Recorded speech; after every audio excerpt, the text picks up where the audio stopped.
Tired of juggling endless customer conversations on WhatsApp?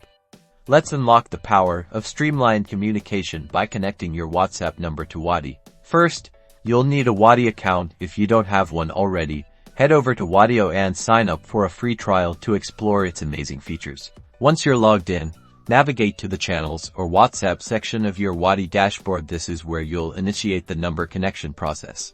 Look for a button or link that says Connect WhatsApp Number, Add Number, or something similar. Click on it to begin. Wati uses 360 Dialog as its WhatsApp business API provider, so you would need to sign up for 360 Dialog to generate the API key. It's usually a straightforward process. Follow their guided instructions. Once your 360 Dialog account is set up, copy your API key that was generated. Paste your API key on the required field on Wati, then hit Connect. Next, you'll be prompted to enter the WhatsApp number you want to connect. Make sure it's a number not already associated with the regular WhatsApp or WhatsApp Business app, as it will need to be registered for the WhatsApp Business API. After completing those steps, Wati will verify your number. If successful, you'll see a confirmation message indicating your WhatsApp number is now connected. Congratulations! You're now ready to leverage Wati's powerful features like automated messages, chatbots, and team collaboration tools to enhance your customer communication.